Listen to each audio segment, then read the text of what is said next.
Hello friends, आज की इस वीडियो के अंदर हम लोग प्रश्नावली 13.8 का क्वेश्चन नंबर 9 और 10 को सॉल्व करने वाले हैं। तो बने रहिए एंड तक और चैनल पर नए हैं तो सब्सक्राइब कर लीजिए। चलिए हम लोग क्वेश्चन नंबर 9 से स्टार्ट करते हैं।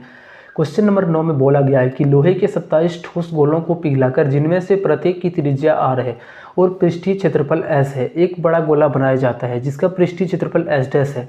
ज्ञात कीजिए। पहले जो हमारा निकालना है नए गोले की त्रिज्या, दूसरा हमारा s और s डैश का अनुपात निकालना है। चलो इसको हम लोग सॉल्व करते हैं। पहले जो क्वेश्चन में बोला गया है उसको हम लोग पहले यहाँ पे समझेंगे। ठीक, देखो बहुत सारा छोटा छोटा गोला होगा, ऐसे करके हम लोग मान लेते हैं कि ये छोटा छोटा गोला है।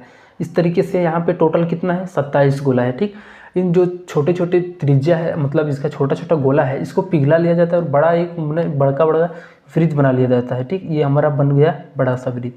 टोटल इसमें कितना लगता है, तो 27 लगता है। ठीक, और इसका जो त्रिज्या दिया गया है वो हमारा r है। ध्यान रखना है, ये हमारा जो त्रिज्या है r है, लेकिन हमें इसका मालूम करना है। ठीक, तो एक हम लोग निकालेंगे यहाँ से टोटल इसका कितना है। तो हम एक काम करते हैं, अगर यदि ये छोटा छोटा मिल करके ये बड़ा बनाया होगा तो दोनों का क्या चीज़ सेम होगा। तो जितना ये आयतन होगा उतना आयतन ये भी होगा, जितना इसमें मटेरियल भरा होगा उतना मटेरियल इसमें भी होगा। ठीक, ये सिंपल सा बात है। तो हम लोग क्या करते हैं, ये जो 27 का आयतन आएगा वो अकेले इसके के बराबर आएगा, इस बड़े गोले के बराबर। तो हम लोग यही इसी को बराबर करते हैं। ठीक, लिखते हैं 27 गोले का आयतन बराबर 27 गोलों का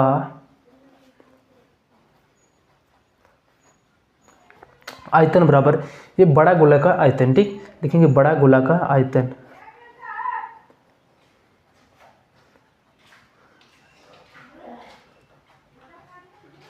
ठीक, अब देखो हम लोगों को यहाँ पे पता नहीं है कि कौन सा मान कितना है, लेकिन यहाँ पे ये दिया गया है कि छोटा जो हमारा है वो हमारा r है, लेकिन बड़ा हम लोगों को पता कुछ नहीं है। तो हम लोग मान लेते हैं बड़ा वाला r।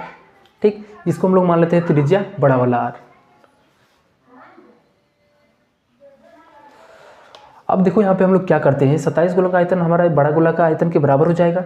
अब लिखते हैं, अगर यदि हम इस 27 को लिखते हैं, ठीक, और एक गोला का जो आयतन होता है वो कितना होता है, 4/3 पाई r और क्यूब। ठीक, यहाँ पे r हमारा r ही रहेगा क्योंकि इसका हमारा रेडियस r ही दिया गया है।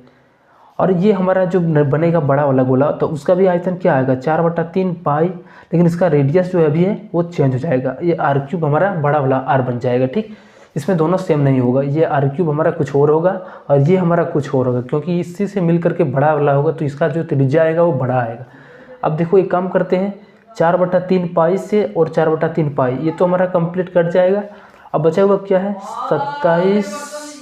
तो अब देखिए यहाँ पे हमारा जो बन गया 27 r³ और इधर हमारा बड़ा वाला r³। ठीक, एक काम करते हैं, हम लोग r का मान चाहिए, बड़ा वाला r का मान चाहिए, तो इस क्यूब रूट को इधर लगा हटाएंगे तो यहाँ पे क्यूब रूट चढ़ जाएगा। ठीक, तो यहाँ पे हमारा क्यूब रूट हो जाएगा 27 और ये r³ और ये क्यूब हमारा हट जाएगा तो सिर्फ बचेगा r। ठीक, ध्यान रखना है। अब देखो 27 का क्यूब रूट क्या होता है, 27 का जो घनमूल होता है वो 3 होता है। ठीक, यानी हम लोग को 27 को तोड़ेंगे, ठीक, फैक्टर करेंगे और हमारा जो वर्गमूल के अंदर आएगा, हमारा घनमूल है उसमें 3 में से 1 निकलता है। 3 गुना 3 गुना 3 इसको लिखिए, उनमें से 1 निकलेगा। ठीक, उसी प्रकार से r³ हमारा यहाँ पे 3 है और घनमूल के बाहर हमारा एक r बाहर आएगा, तो यहाँ पे लिखेंगे r बराबर 3। जो बड़ा गोला का त्रिज्या हमारा आ गया, यहाँ पे कितना आ गया, r बराबर 3r। तो जो हमारा एक आंसर बनेगा वो क्या बनेगा, 3r। ठीक, अभी पहला नंबर का आंसर हो गया, लेकिन अभी दूसरा नंबर में बोला गया है कि इसका s और s डैश का आयतन माने अनुपात निकालना। ध्यान से देखो तो क्वेश्चन में यहाँ पे बोला गया है कि s और s डैश का अनुपात। s क्या है, तो s हमारा पहले वाले का क्षेत्रफल, जो छोटा छोटा टुकड़ा था उसका क्षेत्रफल था, और अभी जो हमारा s डैश है वो क्या है, बड़ा वाला जो हमारा बन गया वो है। दोनों का हम लोगों को अनुपात निकालना है। ठीक, तो सबसे पहले अगर यदि हम लोग s का क्षेत्रफल निकालना है सिर्फ एक का, ठीक, तो क्या निकलेगा, s का क्षेत्रफल हम लोग जानते हैं कि ये 4 पाई r² होता है। ठीक, ये हमारा हो गया s का क्षेत्रफल, और जो बड़ा गोला है उसका भी क्षेत्रफल हम लोग अलग निकालेंगे। बड़ा गोला का जो क्षेत्रफल है s डैश का क्षेत्रफल, तो ये जो हमारा आएगा वो क्या आएगा, फिर ये भी 4 पाई r², लेकिन यहाँ पे r हमारा चेंज है। ठीक, 4 पाई r की जगह पर यहाँ पे 3r रखना पड़ेगा, क्योंकि ये बड़ा का आयतन निकाल रहे हैं, बड़ा का हम लोग क्षेत्रफल निकाल रहे हैं, तो उसके लिए त्रिज्या का जो मान होगा वो 3r होगा। तो यहाँ पे कितना आ गया, 4 पाई और 3 3 9r² आ गया। अब बोलता है s और s डैश का अनुपात, तो हम लोग निकाल देंगे s और s डैश का अनुपात। s का मान कितना है, तो 4 पाई r² है। ठीक, और s डैश हम लोग यहाँ पे निकाल के रखेंगे 4 पाई 9r²। देखिए 4 पाई ये कंप्लीट कट जाएगा, r² और r² ये भी हमारा कट जाएगा, तो बचेगा ऊपर में 1 और नीचे में 9। जब इसको अनुपात के रूप में चेंज करेंगे तो 1:9 यानी इसका जो है सो आंसर बन जाएगा।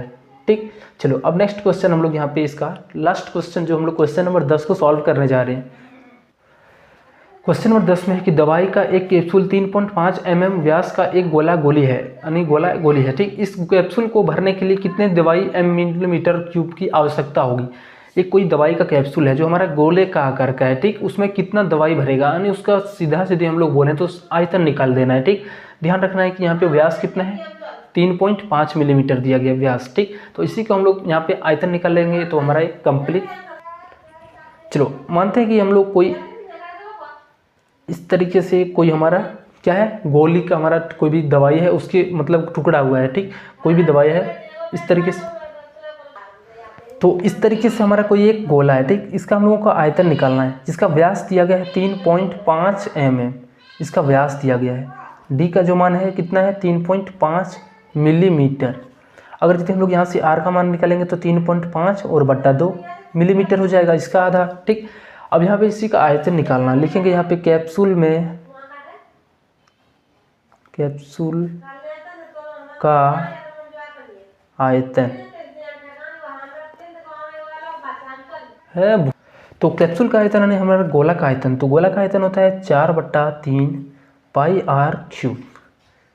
तो ये हो गया 4/3, पाई का मान 22/7 और आर का क्यूब यानी 3.5/2, 3 बार इसका गुना। ठीक, अब देखो 2 दूनी 4 हो गया और ये 4 हमारा कट जाएगा। 2 से इसको कटाएंगे तो 11 बार में ये कट जाएगा। 7 से इसको कटाएंगे तो 5 बार में यानी 0.5 हो जाएगा, क्योंकि एक अंक के बाद पॉइंट है। अब चलो पूरी को हम लोग पहले गुना कर लेते हैं और 3 से लास्ट में भाग लगा देंगे। 11 को जब 0.5 से गुना करेंगे तो 5.5 हो जाएगा गुना, 3.5 को जब इससे गुना करेंगे तो 12.25 हो जाएगा। नीचे में बचा हुआ हमारा 3 है। ठीक, अब इसको हम लोग गुना करते हैं इसको इसके साथ, तो इसको कंप्लीट भाग देने पर हमारा आ गया 67,335।